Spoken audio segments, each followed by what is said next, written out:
All right. Well, welcome everybody to part three of our breeding Retics 101 series that we're doing. And really, all this series is following along my journey as a noob, as a new Retic breeder, some of the ups and downs and some of the concerns and questions that I have. And Rodney here has been a great mentor and someone that's been helping me kind of through the roller coaster of my first breeding season. So I'm really excited to jump into some of the updates that we have. I think the last part two, I think we left off where my Kaiwadi female had refused food, and then she shed out and or like was almost shed out. I threw the male in, and I was feeding some of my other snakes, and she was like hitting the glass, and you're like, hey, just feed her. You pull the Yeah. male and just feed her. And that's where I think we left off on the last one. And then we talked about some of the issues with my super phantom. He hadn't eaten or wasn't eating for a couple weeks in a row, and he's kind of he's a smaller male. He's just over 4 feet. And that's kind of where we left off, I think, if I recall. So, Yeah. uh, yeah. So I mean, since then we've had some good lucks, some I think progress, some forward steps in the right direction. So after she kind of digested that last meal, you told me, hey, throw the male back in, see what happens. And so I threw him back in. He starts doing his thing, arching, spurring, within probably an hour or two. And then I see that first kind of lock within about 2 hours of throwing that mail in. Hmm. And it was kind of interesting because I almost couldn't believe it because he had kind of gotten close to locking or was looking like he had locked up before, but it wasn't close. Hmm. And so I was like, am I sure that I'm seeing an actual lock? And I sent you a little video, and it was one of those cases where usually they're belly scale to belly scale, right? On like the lock piece or leading up to it. And this was like kind of tilted a little bit where he was off to one side, but I could see there was like some dark, almost like some tissue in between. So I kind of confirmed with you. I was like, "Hey, are we sure this is a lock?" And you're like, "Yes." He's just kind of off to the side. So explain that a little bit and kind of what you've seen in the past with male and females locking up like that. Yeah, yeah, he just wasn't locked up with both hemipenes. He was just, Mm, you know, he had the he was shifted over, so it was just a single side lock. But I mean, that's not something you really got to worry about. I'm sure he'll end up locking on both sides, eventually. So, it's not like they're only going to breed once. But yeah, it seemed like she wanted a little bit more food after that shed. And, I've seen that a lot. I've definitely seen that happen where they come out of shed and they don't quite want to breed. They eat maybe one or two more times and then they start. So sometimes when they start though, sometimes when they eat after, if that is the pre-ov shed, it will push ovulation back a few weeks. So instead of seeing it in like 2, 3 weeks, it might be a month, month and a half. yeah. Well, and it was interesting just kind of watching all that go down for the first time. And I think you had mentioned it before, maybe on a previous episode that we had done, where you should know relatively quickly if Mhm. they're they're going into the right breeding behavior, or there's nothing going to be happening there. So Yeah. explain kind of your process of some of the things that you look for kind of right off the rip, if you're like feel good about, okay, the male's in there, they're doing their thing kind of stuff. Well, sometimes they go right at it, but the only time you don't really know for sure is sometimes you'll have a male that you put him in a cage and he goes to one corner and just sits there. He Hmm. doesn't run around. He doesn't try anything. If he just goes and sits there, and then you kind of a lot of times in those cases, they actually end up breeding like at nighttime. They'll go in there and sit there, and if it's during the day, they won't do anything, and then you go check on them at night, and they're locked up. But, if you put them in and it's usually pretty obvious, within 5 minutes. Um, yeah, if the female's really pushing him off and spraying everywhere and all of that, if she's kinda like, she can be irritated, but she's kinda tolerating it. She's not really trying to get away from him. You know Right. what I mean? That's usually when, they're gonna lock up. I went to bed last night, so I didn't double check, but before I went to bed, I checked, and the Superdwarf was all over the white-headed pod last night. Yes. That's Yeah, huge. That's yeah, so, awesome. That's yeah, good 'cause news. yeah, she's been on the cold side a lot. She just came out of a shed. Um, Actually, I gotta clean her cage. So I'm gonna clean her cage, and I'll see what she wants to do with food. But yeah, no, she's been in a tight ball on the cold side of the cage, so I put him in. He was all over her. So we'll see what happens there. Yeah, I'm excited. I'm excited for that. That's gonna be Yeah. awesome.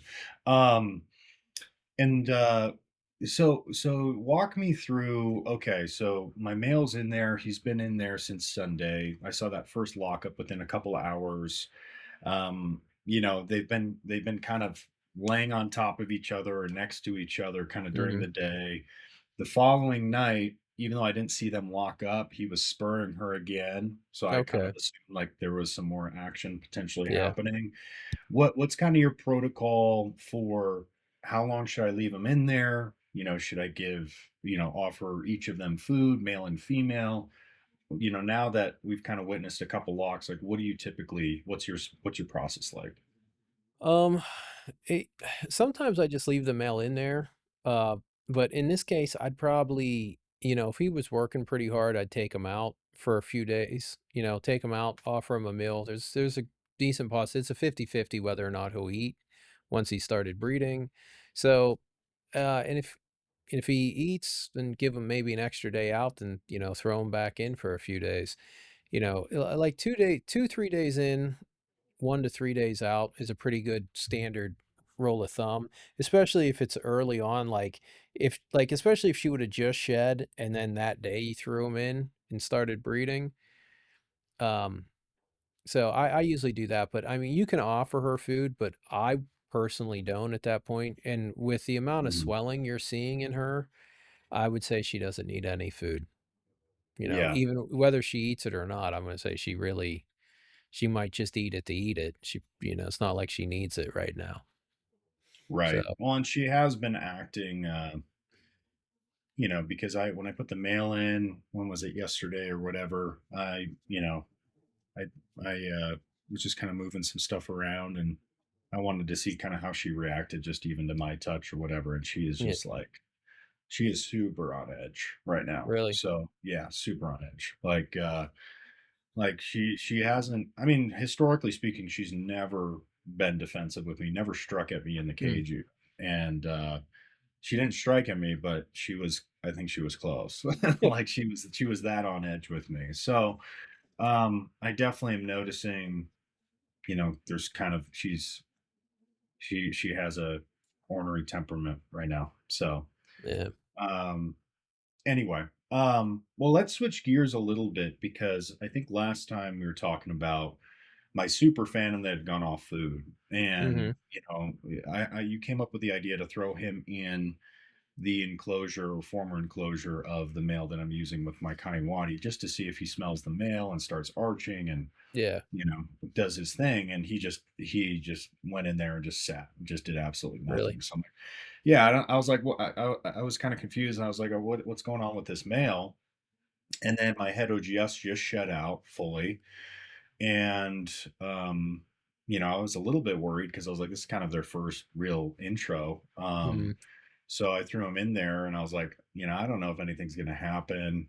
Watched him for a couple hours. She wasn't running away per se, but she just didn't seem super interested. He was kind of just getting his bearings. He was actually sniffing a lot of her shed that I left in the Hmm, cage. It's like going around sniffing the sheds, doing different stuff like that.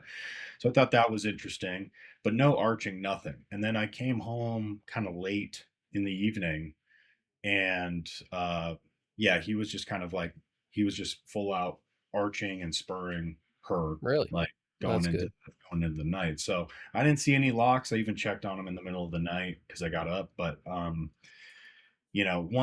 other thing that you had me do prior to that intro, why I felt good about even just testing it out, because he is, like I said, probably on the smaller side for a male, was you kind of had me do, I don't know, like a sperm test almost. You know what I Yeah. mean?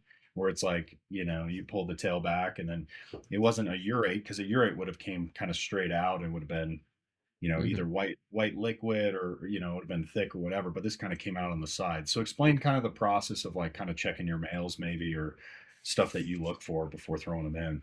Yeah, because a lot of times, if I have a young male, first-time male that I'm kinda on the fence about, I usually pop them to see Mm, if they're sperm, yeah. you know? Yeah. And Yeah. I And always that's check essentially them. what I did. Yeah. Yeah, yeah.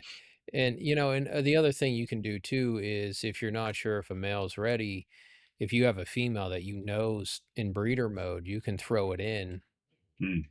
don't let them lock up, but, you if Yeah. but it'll start showing if it's ready to breed and you throw it in with a female, it'll show interest pretty quickly. Right. Right. So once you start seeing breeding behavior activity where they're locking up, or have locked up maybe once or twice, you're not offering the females food typically, right? After that. 99% of the time, I'm not. Right. Yeah, I mean, there's some limited cases where, um, I realize I maybe put the male in, I jumped the gun a little too early, and they're gonna have another shed before their pre-ov shed, then I'll offer food. Um, I'm offering food right now to a Sunfire Doublehead Indo-Anthrax because she was starting to look swollen, and, I put the male in. I never saw a lock though, but she was on the cold side, she's swelling up, and then she wanted to eat, so I gave her more food because the male went and shed. So I'm not gonna try him again until he comes out of shed. And I have a feeling they'll breed after he sheds, which I'm hoping because I really need an Indo Sunfire Anthrax.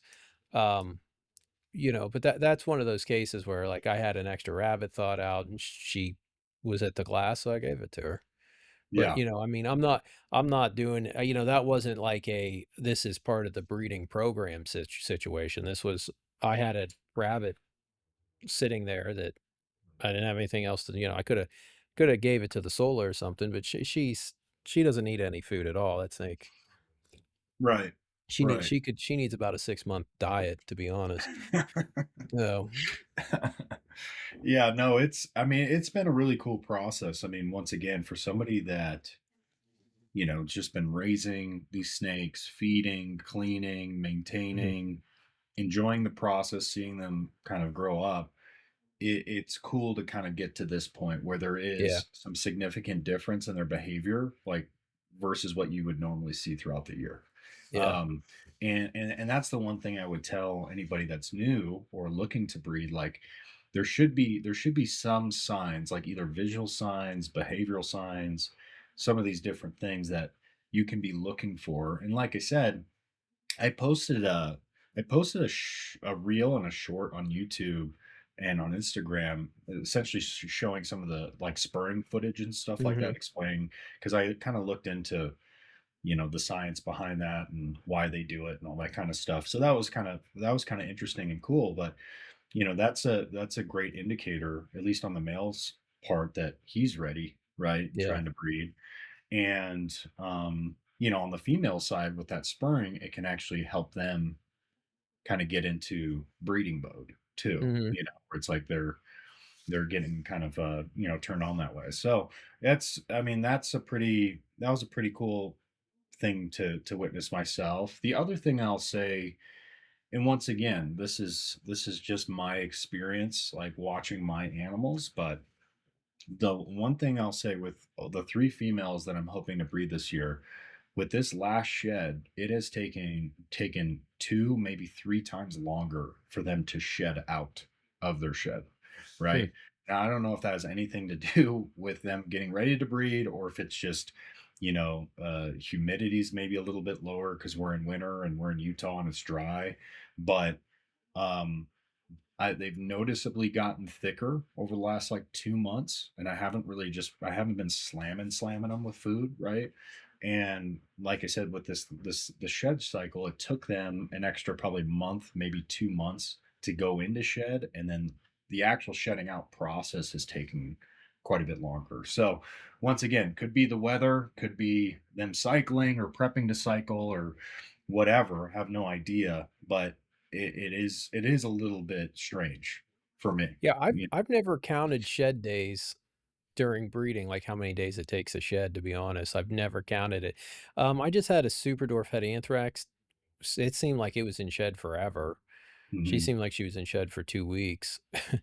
Well, But, that's exactly what it is. It's yeah. been like 2.5 weeks, and I don't know if they're just because they're lazy and they're sitting and they don't wanna move, right, to shed out, Mm. or if the shed is actually taking longer, but No, she shut out full just a few days ago, about a week ago, actually. Um, yeah, that's her she's in her pre-egg lay, so hopefully it's good, because if it's a good clutch, we're gonna have Superdorf anthraxes. that'll be awesome. Yeah, but yeah, I mean, that yeah, I noticed specifically that snake just in the just recently took forever because she was in shed, and I was like, "What are you doing, man? Like, hurry up!" Like, but no, I mean, I've honestly never tracked that. I've only ever tracked the shed date, you know, the actual day Yeah. that they shed. Well, and one thing I noticed because with my Coyote, I mean, she's kind of been leading the pack on everything, and I soaked her probably 3 or 4 times through that 2.5 week period where she was Mhm. trying to shed out. And man, it was like I knew she was deep in shed. I knew she should have been ready. That's why I was Yeah. soaking her because I was like, this should just come off. And shed just wouldn't come off. It was the Hmm. craziest thing. Like warm bath for like 45 minutes. Hmm. And so like I said, I have no idea if it's just because of the weather. We're in Utah, it's dry, especially in the winter, whatever. Or it has something to do with her actually going through the motions and getting ready to breed. So, Yeah, it's probably more of that. I mean, I don't know why I've never tracked how long the shed cycle actually takes, but I never have. well, and I think if it was just like a minor thing, then I would even really be bringing it up. But it's been a pretty significant change Yeah. from the typical, So, um, and then when I would take her out of the bath, one thing I noticed through her shed cycle, especially, uh, the bottom half of her body was just so stiff, and once again she just didn't want to move, right? Yeah. So normally I put her in, she goes right into her enclosure, she has her spot, whatever. With this, it's like she kind of started to go in and then just gave up, and I was like, what what's going on here? So I had to Yeah. like shove her into the cage. So um anyway, so I mean that's what's going on. That's exciting. I've got that super dwarf female from Daniel Solis that I've talked about that I want to take my hypo to. They're both super deep in shed, and they're both well, she's taken forever. Like she's probably on her almost going into her third week of being in shed. Right, because she Really? started roughly around the same time that Head OGS did too. Yeah. So I Yeah, so wonder if she's starting to go through it. they're probably gonna be ready to breed either after this shed or the next one. Yeah, yeah. You know? Well, and that's Yeah. what a lot of people are saying, especially with this year. I don't know what it is with we've talked a lot about the weather and, all the different things happening, but it sounds like there's going to be a lot of people breeding late into the season this year. Yeah, and it started real early here for me, like way too early, so I had 2 shit clutches, and then it kicked off real hard, and then the weather changed again, and then it got cold again, and then it got warm again. Now it's freezing. It's dude, it was I'll tell you what, it warmed Negative up. something, -5 or something. Yeah, it warmed up. It hit 20, it's up to 27 right now, but yeah, it was 5 degrees when I got up this morning or something. It was like, man, and then it's supposed to hit like negatives like next week for a day or 2, which Right. sucks. Yeah. Yeah. So we're just yeah, the weather has been and we've gotten no precipitation. I mean, we've been consistently at probably 35 to 48 degrees every day Really? through winter. Yeah, and we normally have I don't know, we normally have 3 to 6 inches of snow on the ground Hmm. consistently right now in January, and so um, yeah, it'll be interesting. I'm excited. I'm trying to think of who's dropped clutches recently, like since we last kind of posted. Well, I know I'm trying to think who's had some clutches.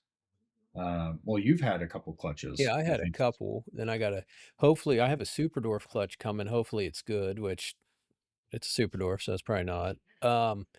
Then because I got 4 snakes on deck right now. I got a Superdorf, What the hell else?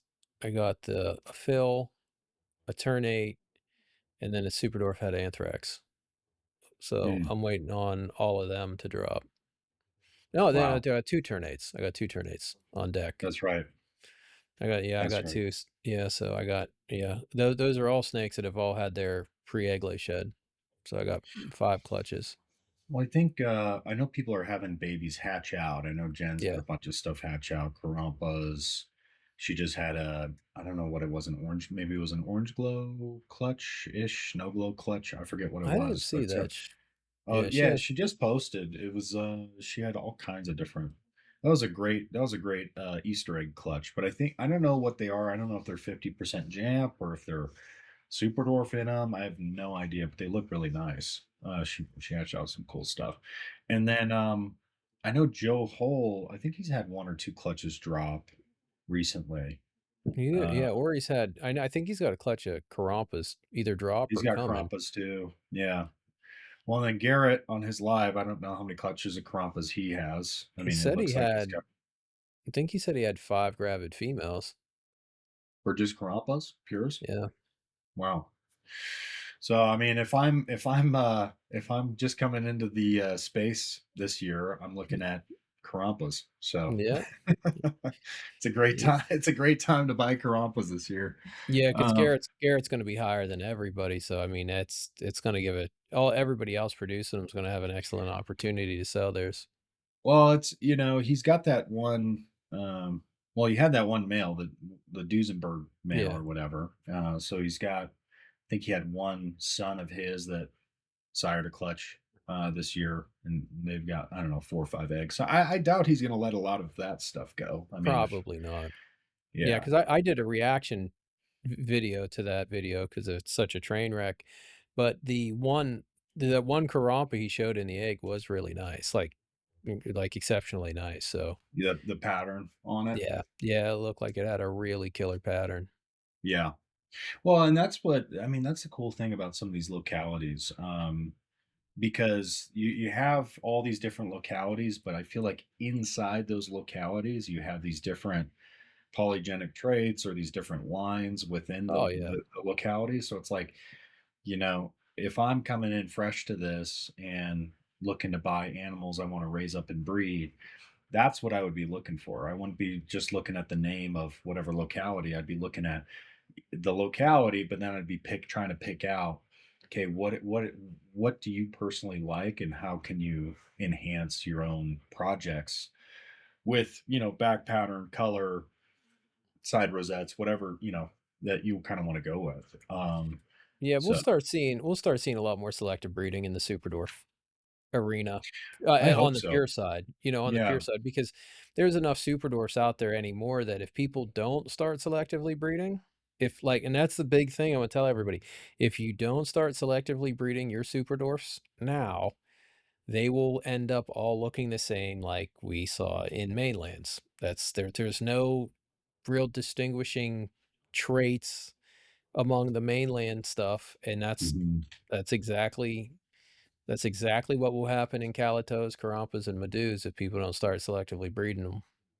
Well, and I think well, it's funny because we talked off air a little bit, but yeah, we still have a lot of this information being pushed about sizing in Yeah, sizes when it comes to these animals. And I even told you off air, I was like, if somebody comes in and it's a potential customer and they say, okay, what is X gonna be in terms of size down the road? Um, to be aggressive with that and to be so certain that it's going to stay yeah, under a certain size is absolutely crazy to yeah, say. It's absolutely crazy because there's so much variability even within certain clutches, and food comes into a big, a big part of that. People like to underfeed their stuff to keep it small. And when it comes down to the marketing side, it's like, well, if I tell somebody it's going to potentially get 12 feet and they go to somebody else and say, no, it's not going to get bigger than 9, and it's what yeah. they want to hear. I mean, what are we doing there? You know what I mean? At that point, we're just competing with misinformation. So I think it's important that people. kind of not throw size out the window, right? When they're looking at their projects and stuff. But I think the more important aspect to this is going to be the aesthetic side, the locality side, Yeah. and the cross side of things. Because honestly, what is the difference between a 9 foot animal or an 8 foot animal and 11 foot, 12 foot animal? I mean, we're talking 2, 3, 4 feet, but in reality, when you're comparing that to the longest python in the world, the longest snake in the world, and you're Yeah, trying to it's shrink not. it down, we're shrinking it down what, still by 40%, right? Or Yeah, it's still a 50%. huge It's a reduction. huge jump, right? And so people need to, in my mind, they need to let that debate just go and understand that there's certain people that are going to make that argument for the sale to try to sell them, Yeah. and then there's going to be a lot more people, though, moving forward that are focused more on the aesthetic, polygenic, selective breeding side, where you're just going to have better looking stuff. So it doesn't really matter if it gets an extra 2, 3, 4 feet because it looks 10 times better. You know what I mean? Y So I yeah, think people need to look at and that. I'm hoping people are willing to be honest because knowing that your competition might lie will Mhm. can kinda push you to lie, but I think if there's enough people just being straightforward about sizing, that if there's enough people being straightforward about sizing, so the only people who are lying are just a handful, then they're gonna then everybody's gonna figure out like, "Oh, well, everybody's telling us 12 feet and we have one person telling us 7.5. Like, what's going on here?" You know what I mean? Well, And we got that people today that's are saying it's 4 feet. yeah. So Yeah, I'll have to if Prehistoric did put that out, I'll have to make fun of that video. yeah, well, 4 to and it's 7, come on. well, it's just like I said, the thing is when you're talking about animals, especially that range in size because of different factors, Yeah, anybody that gives you just a hardcore number, and doesn't give you any kind of a range that's like, hey, it could get yeah. between this and this potentially. Like this is what my adults are at. They're 8 years old, and that's the other thing. They're going to continue to grow. So the craze, the whole quote unquote super dwarf craze when I started was like, hey, they're going to stay extremely small, right? Mhm. Everybody was so focused on that. And, it's going to take them 5 to 7 years to reach sexual maturity, which coming to find out, if you feed correctly, you can basically cut that time almost in half. And You even know, if you don't feed correctly, you can still cut that time in half because we just watched a video of a 5-foot four Karampa laying 4-year-old laid Grappa. eggs. Yeah, Yeah. it's less under Well, 4-year-old snake. and it's and that's the crazy part to me. Like once again, you're talking about an animal that genetically, I mean, gets absolutely massive, Yeah, or did get absolutely massive yeah. before, some different adaptations and localities and, subspecies, whatever you want to call them. So it's like, I mean, at the end of the day, I think people really just need to understand that you can create and make some really awesome projects and things that people have never made before. And I think that's kind of the alluring thing about where we're at in the retic timeline right now. And granted, I'm a noob. I've only been in groups and stuff for the last probably 6 years, watching everybody kind of do their thing. But you've been in this for a number of decades now. And so, talk a little bit about just kind of where you feel like we're at when it comes to breeding and when it comes to these next few years on the breeding side of things for people. Um, yeah, I really think that I think selective breeding is gonna take front and center stage, to be honest. I don't know if you caught of any of Rob's podcasts last night, but, he explained that he's going hard on adding locality blood more so than he's worried about adding morphs, Hmm. he's not even talking morph stacking game, he's talking a locality trait stacking game, so and I think you're seeing that not only with Rob, I think you're seeing that with a lot of other people that are, and I think people are gonna really start trying to kind of carve out their place in this industry by making their own looks. And I think that's the Mhm. thing that selective breeding is going to be able to do. I think people are going to really be able to kind of create a signature look for their animals, whether it's color or pattern or whatever. I really think that's where it's heading. I think it's going to become very much more individualistic in a sense. And that's where it gets really fun and cool for me Yeah. because I mean, if you if one of your animals ends up on the local classifieds or out here it's KSL, it's like Yeah. uh, you're going to be able to spot that from a mile away. I think that Yeah. if you can achieve that, I think you've done some really cool stuff. Yeah. Because then it's because everything, even if it's not my cup of tea, like whatever you Mhm. make, but I'm like, hey, I see something and it's that person's line of Yeah. Kalatoa or Karampa, whatever it is. Like it's very, that takes years to accomplish. Number one, but number two, it's like hats off. A lot of respect for that because um, that means someone is breeding with intention, with purpose, versus just throwing stuff together and being like, "Hey, I hope and pray I get something cool out of this," even though we've Yeah. seen this breeding 100 times before, right? Yeah.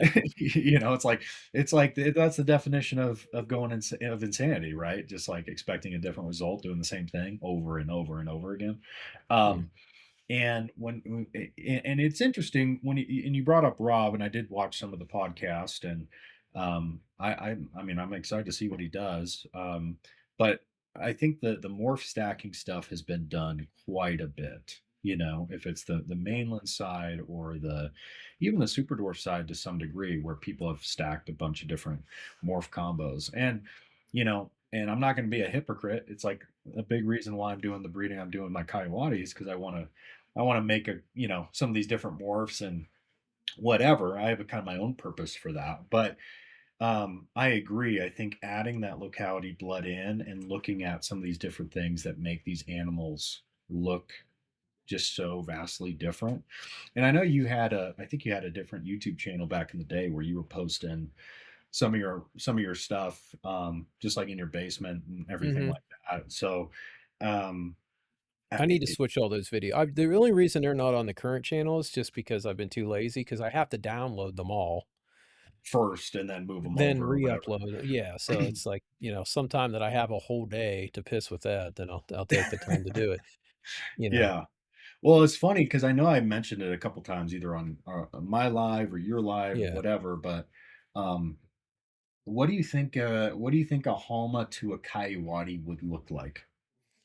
I think it'll thicken up the black, I think it'll change the color significantly. I'm not sure exactly which way the color will go, probably go kind of like a goofy, green color, but I think the pattern outlining, I think that'll add a lot to it.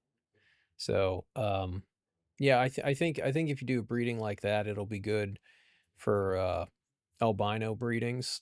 I think Mhm. those traits combined to get some nice contrast in albinos, sunfire, platy, that kinda stuff. You can even yeah, and even something like it would probably also enhance even, any kind of albino anthrax project by giving a little bit more pattern outlining to get some more yellows in there to get some better contrast. Yeah. So, yeah, it has some potential there. Well, it's interesting because I don't know, I had a couple people actually reach out to me and they were like, "Hey, if you do that breeding, I'd be very interested." And I was like, "Oh, that's cool." Yeah. Like so there is like some interest to some of these different crosses and different things because I think um I know Lucas has done some stuff. I know obviously you've done some stuff with the Super Maluku stuff, but I think it's going to get really cool to see some of these different combos between localities Yeah. and the percentage and the influence that comes through depending on how much there is on each side, right? If it's 50-50 or 75-20, 25, whatever. Um, I just think some of those localities that have been tried to be erased from history, the history books. Um, it's interesting because I feel like those localities are actually they actually have they actually express the strongest. when Mhm. introduced to projects or to other localities. Does that make sense? Like, I feel like the Yeah, way that they are expressed are just it's just a stronger expression of color or pattern or whatever it y is. yeah, they definitely have a lot more bleed through on overall traits, you know what I Yeah. mean? They definitely have, and I think some of that bleed through is also because of how much different they look. So, you're just adding all those, new genetics in that, are just creating a different look. Like, super dwarfs, they not to take away from super dwarfs, but they have a very strong kind of, reductionist, uh, impact when you breed it into stuff. Whereas some of the other localities, they have the opposite, they're adding a lot. So, I think a lot of the medium-sized localities are the perfect solution for the Superdorf issue of color and pattern, because 'cause you're not adding that much size and you're offsetting the loss from the Superdorf side. So, that's why I think, I really think that, aside from the selective breeding, it's gonna be the locality pures and the locality to locality crosses that are gonna take front and center stage, and it's because of the selective breeding being front and center. Because if you're gonna selectively breed, you need the genes to do it with, you know? Right. Because I even think of I'm trying to think what's a good example of kind of coming up with your own look. I mean, I guess I would say, even though they're not quote unquote technically, whatever you want to call them, pure calatos or whatever, but the TK line stuff, You can usually that pick that them out. right. They kind of have their own, they have Yeah, their own look, right? I yeah, mean, when someone has a TK, it's like it looks like a TK. yeah. You know what I mean? Um, what other examples would you say in the history of retics where somebody really focused in on kind of a particular look? If it's the mainland side or whatever. There really hasn't been. Too many. No, no, there I mean, to be honest, you used to be able to pick out you used to be able to identify some of my old purples, you used to be identify some of Shane's Sunfires, but to be honest, I mean, there hasn't really been a ton of stuff that just stood out with its own look, unfortunately, Wasn't you there know? what was his name? Is it Matt Reed or Reed Line something? Reedline Solas, Sulas? Is that what it yeah, was? Reedline Solas are pretty identifiable. Yeah. But yeah, I mean, there just hasn't been that much, and that was the reason I started naming different lines of ternates. Hmm. So like, and that's also to help you distinguish them, but like so you can kind of pick out a look, So yeah, I'm working. Everything I'm doing is actually based around my specific look that I don't want to have anything coming out of my facility that people are going to see and not know where it came from. Right. You know what I mean? Well, and I was going to ask you that. That was one of the questions I had because once again, I think this when someone is a brand new breeder or wants to be a brand new breeder, I think this information is all really important because it's going to set you on the right track with the animals you pick out, the Mhm. project you decide to do. Ultimately, the long-term vision is like, how do I create something that's my own, Yeah, that's identifiable. And if that stuff starts happening, once again, I think there's a next level of kind of passion that comes with that on the breeding yeah. side because you really do care about picking the right holdbacks, right? And you do a really good job of this too, of identifying, if it's color, back pattern, whatever, of these kind of these different lines and some of the different things that these localities are throwing. So talk to us a little bit about how did you come up with like the Fractalus name and the Apocalypto name and some of these different things. Like what inspired you for that? The apocalypto, that's Greek it means like revealing or Mm, showing something hidden. So that's actually how I came up with the name for the apocalypto because apocalypto is the genetics from 3 different wild caught animals. that makes sense. Cool. I Yeah, didn't know that. yeah, and fractalis, I just based that off of its sharp fractal like back patterns and sharp points and triangles. So that's where I came up with that name. But yeah, the Apocalypto, because I had that one first. That was actually, um, I mixed.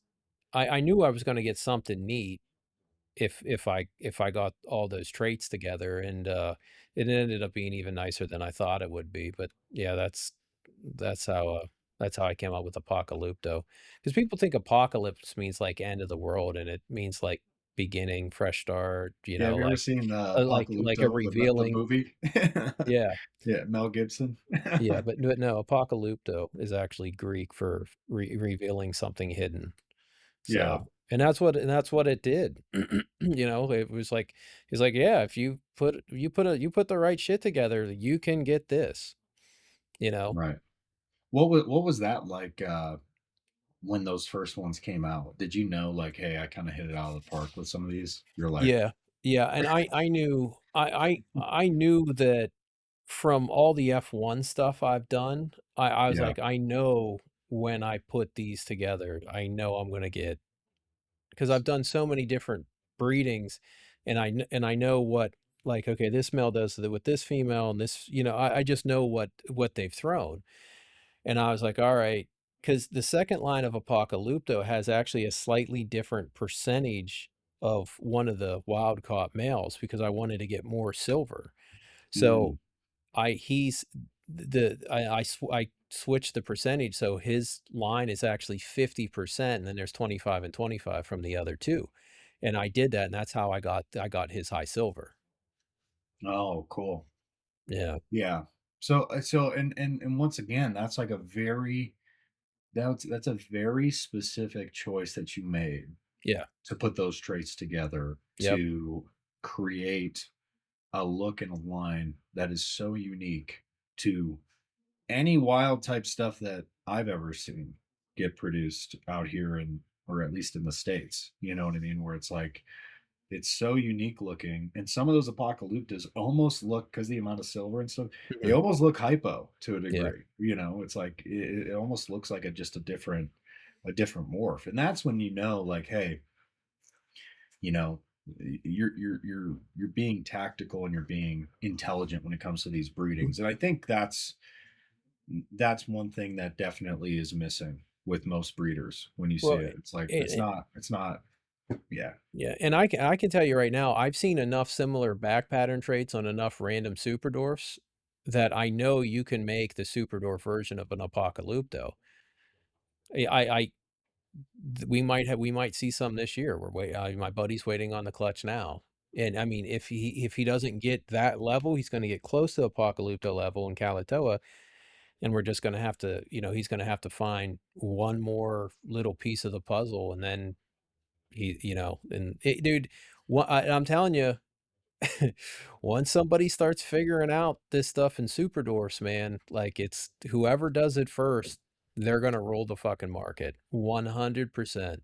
You start coming out with patterns similar to Apocalypto and Kalatoa, you know what I mean? It's the everyone's gonna have to step their game up. Yeah. I mean, everyone's gonna have to step their game up. Well, and I agree with that as well. I think there's when you kind of boil everything down, it really is going to come down to once again the selective breeding component. You know, Yeah, how are you going to stand out? How are you going to stand out? Because now we've got a lot of these new keepers and these new breeders coming in, and instead of rushing to just super dwarf stuff, like when I came in, everybody yeah, was it was just just rushing to high percent. yeah, And I'm glad I came in when I came in because I, my goal was just high percent stuff, and I got like the highest percent stuff I could get in my stuff, but which was a good way to start. But with that being said, now everybody's coming in with a completely different outlook to how do I want to get this all set up to make the best looking stuff, you know?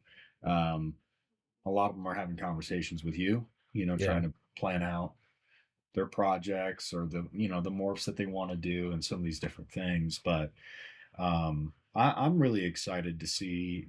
I was going to ask you. I think I asked you on the live, but do we have any? You said that you have some stuff cooking, or maybe somebody else has some stuff cooking that it's like ternate het snow or het albino or something like that, right? Uh, Somebody's starting that or no? there's some ternate het albinos out there, and I know Aubrey has the Halma double het, I think. Well, I don't know if he got a clutch or not. I know he did the breeding for the Halma, I think double het Indo, uh, Mm, ocelot.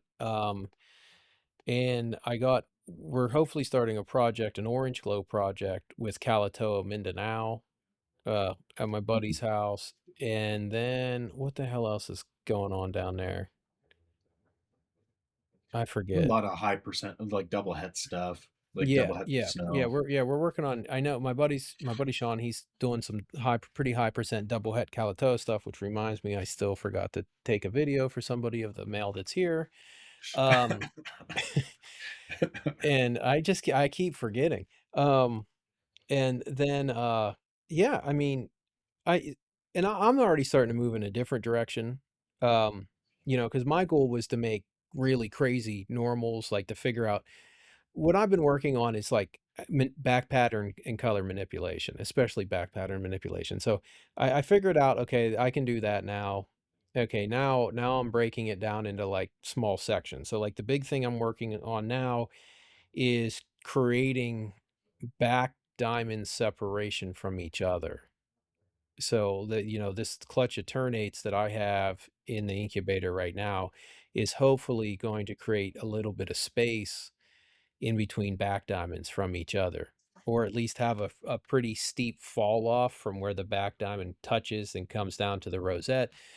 Just because, right now, I really am focused on trying to make a bloodline that can fix, Aztec and Ocelot I see what you're saying. So you're trying to keep the diamonds on the back pattern going down, but you're trying to separate them from the from each rosettes other, inside.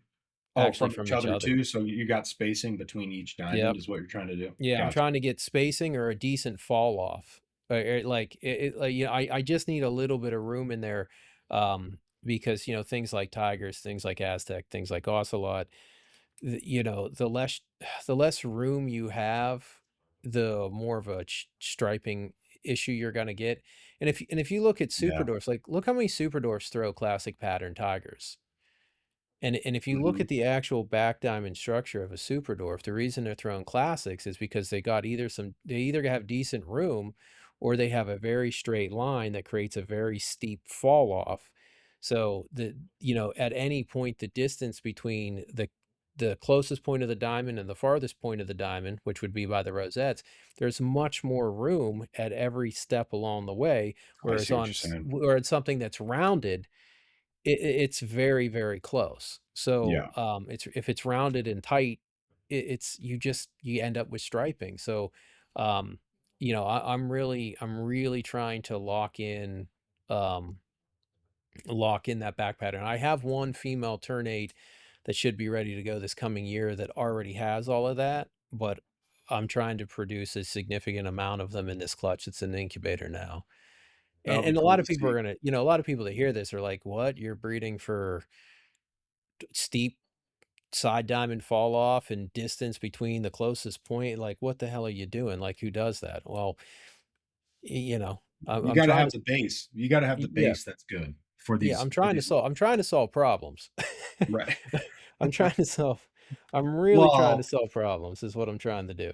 yeah, that's what you kind of see is, and I think you talked a little bit about it on your live yesterday too, where you have these genetics attaching to the alleles or whatever, Yeah, and then but then you have the polygenic stuff, right? That might yeah, not necessarily do that, but it's passed on. So it's like people don't consider that into how that affects how hatchlings will look, right? yeah, So, like, they just look at like a motley, or they just look at like a tiger, and they're like, "Hey, if I throw that to any wild type, it's going to look really good." And it's like no, that's just not that's not how it works, you know. no, I can tell you by trial and error that it's all 100% genetic. There's little to no variation inherent in the morph itself, and it's a lot easier to make something worse than it is to make it look better, for sure. So, you have to, and that's the other thing, like with the selective breeding thing, like you said, having the right base Mhm. is what's necessary. And a lot of us didn't start with the right base, myself included, because 20 years ago I didn't understand any of this. I didn't 20 years ago, I didn't have 7 categories for back pattern structure. Yeah. You know what I mean? It's like, who did? Nobody, you know? Well, and I think that's really what separates that's what separates you and a lot of the things that other people do, and not Yeah, to discredit anybody else, but it's like I don't know if I brought this up before, so I apologize. We talk a lot, but um, just because you've been doing something for 20 years doesn't mean that it's the best way, no. right? You could be doing something pretty pretty wrong for 20 years and say I've got all this experience. And in some areas you probably do have a lot of experience. But in certain things you could still be lacking, right? And I think that's historically what we've seen with a lot of people in reptiles, a lot of people in retics, where they just think, oh, because I snagged this new morph, it's hot, and I take it to this base of whatever I currently have, I'm going to make as good, if not better, stuff. And a lot of times it doesn't happen that way. The original whatever was imported or first generation stuff actually looks better than the stuff down the line. No, it looks So, way better. you Look know, at Ocelot. Look at Ocelot as it's lost its Javan and Sumatran blood and been replaced with watered down, inbred genetics. There's a reason that the first couple years of those ocelots are drastically better looking. And ocelot, if people don't start selectively breeding ocelot soon, it'll crush their price. I mean, their prices are already coming down pretty substantially, but if if that doesn't start soon, I mean, ocelot's going to end up like basically a snake with a stripe down its back with little to no color and some dots on the side. That's what an ocelot's gonna turn into. I can tell you what and people might think I'm wrong. I'm not. I can 100% guarantee that, because everything whenever you're not adding genetics in to change looks, I mean, there seems to be this, like, mediocre pattern that retics all kinda end up with when fall the back to, inbreeding, yeah. yeah, when the inbreeding happens. So, you know, and we already saw how detrimental a lack of selective breeding's been with Aztec. I mean, I Well, don't think, you just look at like the UK stuff, yeah, right? And we had Darren come on the podcast and everything like that talking about it, but almost all their stuff's imported, like yeah, directly.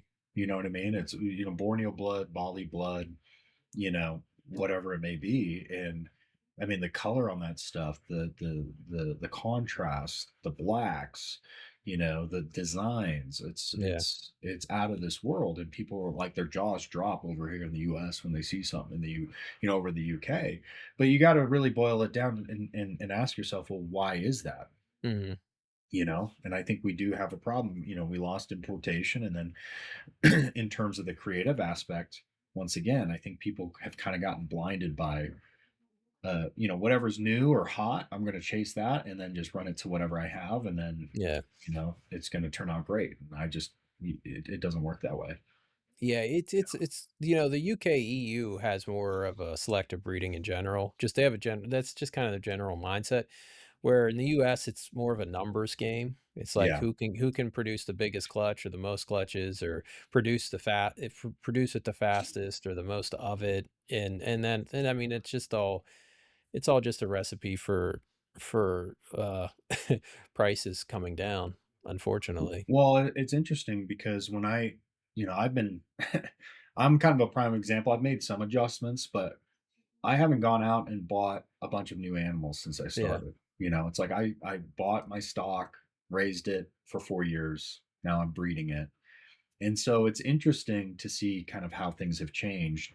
I'm going for, hopefully 68.75% super dwarf cows this Yeah. year. And you got to ask yourself, like, what does that look like? Especially, and this is no disrespect. This is no hate towards, I forget the breeder's name that just dropped a huge clutch of 105. 105 cows. But it's like, okay, well, what happens if I make what if happens if I produce five of those, or I make five available Yeah. of the 68.75% super dwarf cows versus 50, mainland cows? Well, I mean, what does that do just to the cow market, right? And because I It know doesn't do Garrett's has had some anything to the stuff, Superdorf market. Doesn't, you know what I mean? 'Cause five cows to the Superdorf market will have no negative impact on pricing, whereas you drop 50 right? cows, 50 mainland cows on the mainland market, well, now they're $400. Yeah. What are they at currently? Do you have any idea? I Ballpark? saw them between 7 and 12.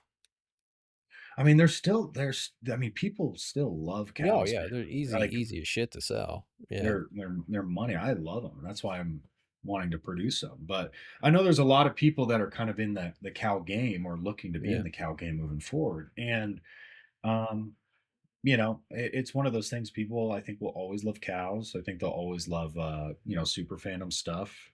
I think you're in a really great spot with the locality stuff the next few yeah. years. With everything that with kind of this mindset shift that's happening, and I love it. I mean, I think it's great because it just kind of bleeds into my own imagination and creativity. I know that's one of the clips that um the one of the clips that was taken from Rob's first podcast, talking about like Mhm. creative creativity, imagination, all that kind of stuff. And really, that's, I think, the best mindset to have is like what is possible, number one. But number two, I think the possibilities are endless because of the amount of stuff that has just simply not been done or focused Yeah. on. I mean, it's incredible. Like, I thought we were going to be so much further ahead. I mean, even on just Superdorf projects, 5 years ago, looking at it, I was like, oh man, I feel like I'm behind. All these people are working on stuff, and it just, I mean, just people haven't focused on stuff. So Well, I'm also interested to see how much, we can actually manipulate a morph. yeah. Because when I started manipulating morphs, um, it became very, very obvious that you could manipulate a morph pretty heavily. So, I did that with Platinum, I did that with Marble, did that with Sun, somewhat Tiger. I'm still working on making some killer Tigers. Motley, even Motley, you can make some pretty crazy ass looking Motleys. Uh, and, I might have a small clutch of turn 8 Motleys this season, and, Ryan Conkey might be producing some too. I sent a mail Mhm. out to him. Um, so, it's all been pretty impressive, so now I'm shifting into a little bit more of the long-term stuff on the, more of the simple recessive, so, Anthrax is a morph I'm really interested to see how much I can manipulate. If I can add any significant amount of black back to an Anthrax, it'll look like a completely different morph, you know? Well, It'll look completely different. yeah. Well, and a good example of this, and I don't know if it's a good example actually. Let me backtrack. But one of the ones that stuck out to me at Reach Out, and once again, I don't think this was done intentionally per se. I think it was Mhm. just by happenstance. But um with the Meduse, he did, I think the first time he did a Medu Tiger, it Mhm. looked substantially different than any tiger that they had produced before, right? Where it had almost this upside down castle pattern to it, and like Yeah. a puzzle pattern almost, right? And so that was the first time I was like, oh wow, okay, so the Medu locality, something with the wide, back patterns or whatever, Yeah. is really doing something with the tiger morph to make something look super unique and cool. Yeah. Like I saw a couple of those in person when I was there for Retic Fest, and I was like, wow, this is definitely not your traditional tiger look. No. So I think you can really run with some of that stuff and even exaggerate it even more based on selectively breeding, right? Oh, yeah. Yeah, and you know, and that was probably just at 50% Medu, so he can, you know, they can Right, now they can go up to 75 and 87, you know what I mean? So they can keep right. you can keep pushing it, you know, you can keep pushing it, and then you can take it back into a different locality, add some better color or thicker black if the black gets too thin, so, yeah, I think it'll be yeah, if people really start thinking about how they can manipulate things, I think that's gonna be you know, to the point that honestly, people are just gonna have their own looks on everything. Well, and I think you have to take some risks too. Yeah. I know for you, it's like you've taken a lot of different risks, and sometimes things don't look better. Sometimes they look Well, worse, turn-8s right? were all a Like, risk. yeah, right, right. I mean, that was all a risk. I sold off Karampas, Medus, and Kalatoas to work with turn-8s. That's crazy. I That's had all crazy. I had Karampas, Medus, Kalatoas, Coyotes, Jamps, Solayers. I got rid Wow. of all that shit to work with Halmas, turn-8s, Mindanaos, and Solas. You don't regret it though, do you? Nope. Financially, yeah. Financially a little bit, but Financially, yeah. you missed the boom a little bit, but Yeah. like I said, I think the locality boom is here. I think the next I think honestly the next 3 to 5 years is going to be locality boom big time. Yeah. And then Yeah, and with I just don't want people to I hope they understand the value of it, because yeah, if they think Ternate or Halma or Mindanao is the next boom and all you gotta do is produce a bunch of them, we learned like, that already. We've been you through yeah. that. Yeah, like, people worried about, like, Brian Whitehead and stuff, and he's like, "Oh, he's gonna" it's like, I don't care. Does he know how to do what I do? I doubt it. Can he Right. breed? Can he get 2 retics to breed? Probably. Can he get results that I get? Probably not. You know? So, I mean, that's you know, and that's how these localities are being used. They're being used basically on an individual animal basis to do a very specific thing, and that's where the boom's at, and you really can't have an Yeah. overproduction of how do you overproduce selective breeding? You can't. You know, No. you know, you can't because Well, there's not enough animals that are gonna have one trait that you're trying to reproduce. You know, you're not gonna have 14 of the animals that have this one trait. You're gonna have 3, you know? yeah, So, exactly. yeah. Exactly. It's like you're not going to mass produce the best stuff. No. You can You know only what I mass mean? produce yeah, you can only mass produce mediocrity. You cannot mass produce fucking high quality. But the baseline is going to improve. That's what I'm Oh, excited yeah. for. You know, Yeah, like the just baseline's bringing gonna that blood in to yeah, these different projects, the baseline stuff is going to get better and better yeah, looking. And so, 100%. I mean, I had never seen up until, you know, probably this year when I really started getting more into locality stuff, or last year, I should say, beginning of Yeah, last year, I didn't realize that some of these localities have like color on their belly scales, which is yeah. crazy. You know, like I was like, that's possible. You know what I mean? Yeah, I have And a some lot apocalyptos that have black lines running down each side of their stomach. that's crazy. Like, they Because look like racing stripes. on the belly scales. Yeah, they have racing stripes down their belly scales. Well, what is it? The homas or the ternates that have the black fleckling too? A They lot of have the that. Some of yeah. them. I had he passed away. I had a ternate that had a solid black stomach. I mean, solid black stomach. That would be crazy. Yeah, so I we're would love trying to that. get gonna try to get more into that to, What eh pairing was that from? Was that oh, just he was a wild caught. oh, he was a wild caught. Dang it. He Yeah, didn't produce any nothing. I dang it. never got I had a Partho clutch from him, and I had a clutch that the female got egg bound and died. Oh man. I would That's love that. brutal. That's because I'm obsessed with black, dude. It was like Yeah. I would love that. But no, I mean this has been great. And it's been cool. Like just the conversations in the you know, people reaching out to I know out to you, out to me. Um and just some of the different things like where people's mindsets at for the most part are in a Mhm. really good place you know when it comes to breeding and just kind of thinking things more thoroughly of Yeah. like you know some of the different projects but I highly recommend if you guys are just getting in and you're watching this you know Rodney has a number of different videos just for information on localities, polygenics, all that kind of good stuff. But he also has some really good like project videos. Like if you're kind of stuck and you're looking to get into something really cool or a project that hasn't been done and you just want some ideas, Rodney's got a great some great content for that. So go check out his channel for that. I just think the sky's the limit, which is great. And once again, people are going to have to get creative, I think, to Yeah. keep up long term. Um, the days are long gone, in my opinion, where you're just throwing stuff together and make subpar looking stuff. Like, yeah, because it's coming. The wave is here. The Yeah. locality wave is coming, and it's gonna that blood is gonna be pushed into any pretty much everything you've seen up to this point. Yeah. Um, over the next 2 3 years, I think there's going to be a massive influx of diversity, which is going to be really cool to see. And for me personally, selfishly, you start working locality blood into your projects.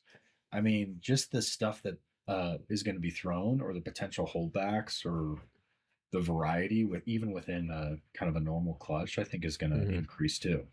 Yeah. You're not going to get kind of same old stuff. But Yeah, yeah, I'm anyway, doing a couple Swiss Army knife clutches. I don't know if people are gonna be too into them. Well, I know they'll be into the one is the Super Malukus, and a lot of people like those.